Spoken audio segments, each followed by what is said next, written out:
네, 안녕하세요. 빠싱의 상담사기 뉴스 브리핑 시작합니다. 네, 오늘은 좀 혼자 할게요. 네, 대표님께서 고3 아들이 마지막 기말고사 기간이어갖고요.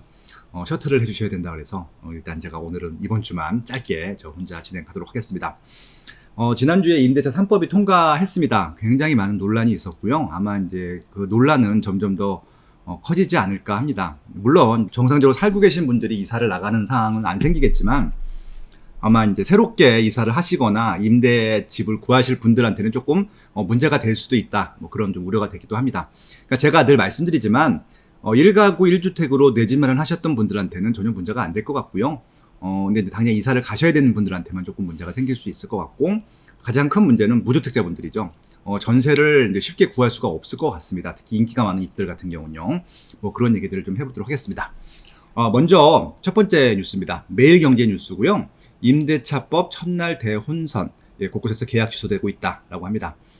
졸속 임대차법에 한 번도 경험하지 못한 전세 대란이다. 전세 연장 합의했던 집주인 새 세입자 구했으니 나가달라. 10% 올리기로 했던 세입자는 5% 인상으로 새로 작성하자라고 하면서 지금 버팅기고 있죠. 버팅기고 있는 것들이죠. 여러 가지 문제들이 있을 것 같습니다. 일단 임대차 3법을 다시 말씀드리면은 이제 그 전월세 계약 신고제가 있고요. 그건 아마 내년 6월 달부터 시스템이 갖춰져야 되기 때문에. 근데 이미 뭐 신고를 하고 있으니까 크게 뭐 달라질 건 없을 것 같습니다. 이 법에서는.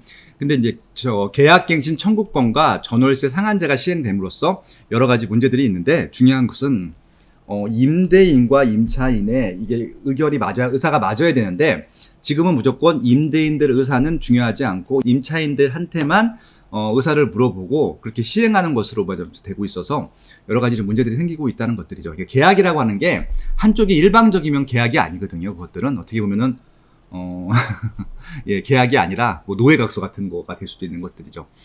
물론 이제 임차인, 임대인 했을 때는 임차인들이 지금까지는 조금 힘이 좀 약했던 것들은 사실입니다. 그래서 임대차 보호법이 존재하는 것들도 그랬고요.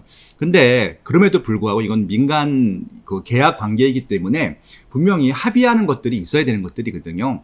근데 만약에 내 아파트고 내 주택인데 내 맘대로 처분할 수 없다. 물론 임대차 계획이 돼 있다고 하면 그 계약만큼만 했으면 되는데, 그 계약 조건이라고 하는 것들에 대해서 임대인이 크게 불리한 쪽으로 계약을 할 수밖에 없는 뭐 그런 문제들이 발생하기 때문에 단순하게 결정하면 안 되는 것들이거든요. 그리고 이제 여러 가지 문제들이 있겠지만 이제 중요한 건 뭐냐면은 이 계약이라고 하는 것들이 이게 이제 모든 아파트, 모든 입지가 똑같은 가격이라고 했을 때는 이게 전혀 문제가 되지 않아요. 근데 늘 말씀드리지만 일반 매물이든 전세 매물이든 인기가 있는 입지가 있고 인기가 많은 단지들이 있을 텐데, 그런 단지들조차도 똑같은 잣대로 하게 되면 안 된다는 말씀을 드리고 싶은 것들이고요. 그리고 또 시기에 따라 다르다고 말씀을 드렸잖아요. 예를 들어서 대단지 아파트가 처음 입주할 때 전세 금액은 쌉니다. 동시에 매물이 많이 나오기 때문에 수요 공급 논리죠. 수요 대비 공급이 많기 때문에 가격이 낮았는데, 새 아파트 같은 경우는 이제 통상적으로 한 1년이나 2년 있으면 바로 수요가 차거든요. 그러면 수요가 찬 다음부터는 정상 가격으로 올라오는 것들이잖아요. 그 전에는 가격이 낮았던 것들이고, 이것들이 되게 중요한데요.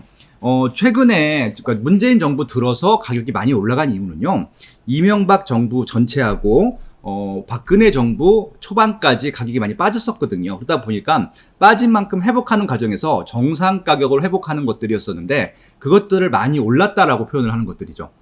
그래서 이것들을 올랐다라고 표현하기보다는 정상화 과정으로 보게 되면은 이렇게 규제 대책이 심하진 않았을 거라는 생각을 하고 있습니다. 아무튼 그런 상황에서 갑자기 임대차법이 나왔는데, 이게 임대차법을 나온다고 해서 시세가 빠질 것도 아니고 전세 물량이 생길 것도 아니고, 지금 시장의 문제는 뭐냐면요, 시장에 매물이 없다는 것들이고 전세 매물이 없다는 것들인데, 임대차 3법을 하게 되면 전세 물량이 새로 생기는 것들이 아니잖아요. 그래서 좀 그런 부분들이 굉장히 걱정이 돼서 이 지금 첫날 대혼선은 아마 그런 우려들이 모인 결과라고 봐주시면 좋을 것 같고요.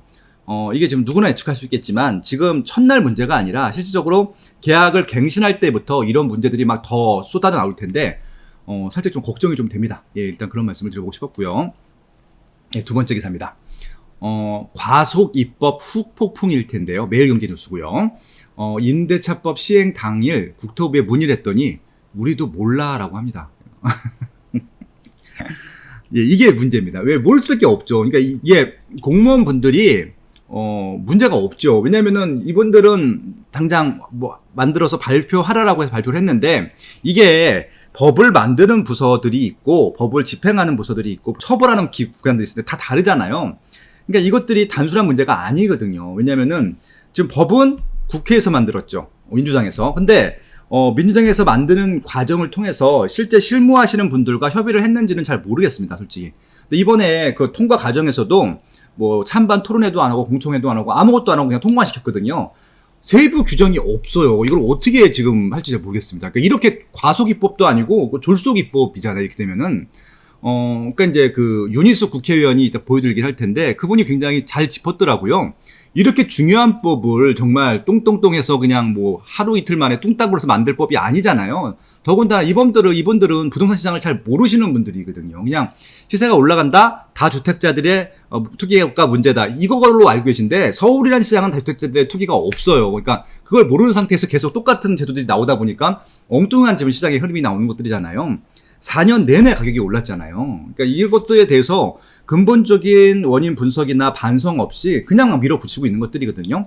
그러니까 준비했던 법들이 한 100가지가 있는데 그냥 막 쏟아내고 있는 것들 같아요. 그래서 시행일까지도 세부 규정이 없었고 설명자료 긴급하게 배포했지만 이것들은 아마 긴급하게 물어본 것들에 대해서만 답변 쓴 것 같아요. 근데 지금 임대차 계약이 100건이면요. 100건이 다 다른 스토리입니다. 그러니까 이게 한두 가지 Q&A를 가지고 해결할 수 있는 문제가 아니기 때문에 이것들은 정말 디테일한 것들이 필요할 것 같고요. 제 생각에는 이거 후속 조치들이 굉장히 더 많이 나올 것 같습니다. 이게 굉장히 에너지 소모고, 그러니까 이게 좀 뭐냐면 계속 조급하게 함으로써 시장에 좀 더 나쁜 영향들을 주고 있다는 말씀을 드려보고 싶은 것들이죠. 네, 그렇습니다.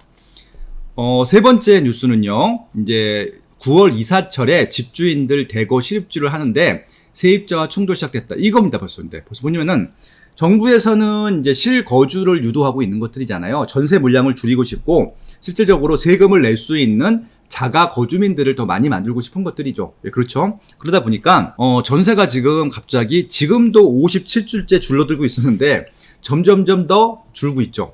결국은 어떻게든지 전세 세입자로 남고 싶은 분들과 내 집 실거주 하시려는 분들의 그런 또 어떻게 보면 대결 구도가 만들어졌습니다. 계속 갈등이 폭발하고 아마 이것 때문에 소송전이 굉장히 남발할 것 같습니다. 딱 봐도 제일 좋아할 사람들은 변호사들일 것 같아요. 엄청 이거 소송들을 할 것 같거든요. 특히 그만큼 수요가 많은 입지들, 학군이 좋거나 직장 근접성이 있는 좋은 지역들 같은 경우는요. 아마 수요가 더 많아질 텐데 지금 입주 물량들은 더 급격히 줄고 있어서 참 심각한 상태라고 보실 수 있을 것 같습니다. 서울 아파트 54주째 연속 상승이 아니라 57주째고요. 제가 이제 그 토요일마다 그 KB 시세를 올려드리잖아요. 그거 보시면 아시겠지만 57주째입니다. 제가 지난주 토요일도 올려놨으니까 다시 한번 꼼꼼히 보시면 좋을 것 같고요. 아무튼 매물 풍기인데 전세가 없다 보니까 일부 매물들은 전세를 샀던 사람들은 그냥 매매를 해버립니다. 근데 평소 때 관심이 없고 사고 싶지 않았던 아파트들까지도 매매를 합니다. 살 곳이 없다 보니까 스트레스 때문에. 그러니까 이렇게 쫓기듯이 사게 되면은 나중에 후회하는 경우도 많거든요. 그러니까 좀 시장에 매물을 어떻게 하면 많이 만들 건지를 조금 더 이제 좀 관심 있게 봐주시면 좋겠다라는 말씀을 좀 드려보고 싶고요. 정책을 만드시는 분들한테도 너무 조급할 필요는 없다는 말씀을 좀 드려보고 싶네요. 예, 그렇습니다. 그래서 이제 이런 것들이 결국은 다주택자를 못 하다 보니까 결국은 이제 부동산을 사겠다고 하시는 분들 중에서도 똘똘한 한 채로 모는 것들이 있잖아요. 그렇게 되면은 기존에 다주택자들이 사지 않으면은 가격이 오르지 않았던 아파트들이 꽤 많을 텐데 그런 아파트들은 솔직히 다주택자들이나 투자자들이 좀 떠받치고 있었던 것들이거든요. 근데 떠받치지 않게 되면 빠지잖아요. 그럼 가격이 하락하면 좋은 것이 아니냐라고 하실 수도 있을 텐데요. 제가 말씀드리지만 입지가 좋은 곳들은 규제를 하더라도 오르고요. 그렇게 규제를 하지 않더라도 빠질 곳들은 투자자들이 들어가지 않으면 내려가거든요. 그쪽 시장이 또 경제적인 문제들이 좀 문제가 생기는 것들입니다. 수요가 적기 때문에 그런 것들이고요. 그러니까 오히려 케어를 해야 될 지역들은 조금 더 가격이 내려가는 것들이고 가격이 낮아지길 기대하는 지역들은 더 올라가는 것들이죠. 그 결과 중에 하나가 바로 이런 겁니다. 똘똘한 한 채를 찾아서 강남 초소형 거래가 급증하고 있는데 이게 뭐냐면은 강남이 좋은 건 다 알잖아요, 세상 사람들이. 근데 지금 대형은 너무 비싸고 말도 안 되게 비싸고 중형도 너무 비싸고 소형도 비싸잖아요. 그러다 보니까 정말 똘똘한 한 채는 강남일 것 같고 강남에서 내 돈에 맞게 제일 저렴한 것들 찾아봤더니 초소형이죠. 근데 초소형도요. 웬만한 지역의 중대형 가격보다 더 높아요. 지금 리센츠, 잠실주공 2단지 재건축한 리센츠 같은 경우도 전용 27인데 호가가 12억이잖아요. 그리고 삼성동 힐스테이트도 여기도 이제 초소형이 있을 텐데 여기도 신고가를 찍었다고 하고요. 아무튼 지금 입지적인 선택들을 하는 것들 하나 수요가 급증할 것 같고요. 똘똘한 채죠. 그리고 아무래도 이렇게 급증하는 것들과 반대되는 지역들, 그러니까 좀 갭 투자자들이나 법인 투자자들이 샀던 것들을 한꺼번에 풀어놓게 되면은 빠질 입지들이 있을 텐데, 아마 강남과 전 방대되는 입지 조건들 같은 경우는 소형이든 중형이든 대형이든 좀 문제가 생길 수밖에 없다. 예, 그렇게 좀 말씀드리고 싶네요. 네, 그렇습니다. 그래서 이제 한국경제신문에서 이제 뭐 여러 가지 이제 조사들을 했는데, 네.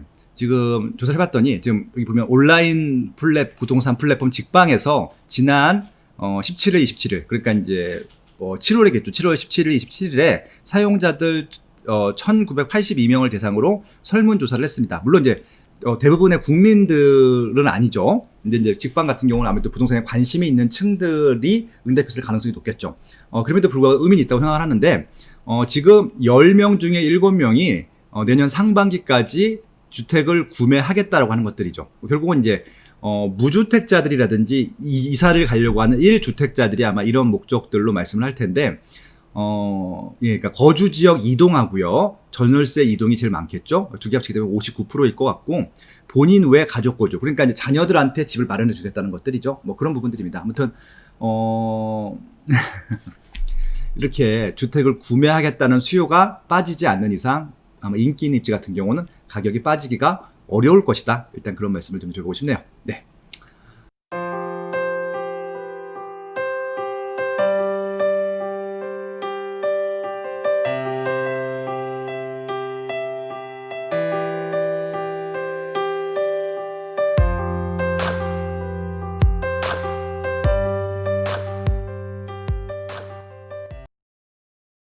강력하고 즉각적인 조치를 이어나가겠다는 것에 이번에는 곧바로 집값이 오르는 상황이 연출되고 있습니다. 이른바 초양극화 현상이 우려된다는 겁니다.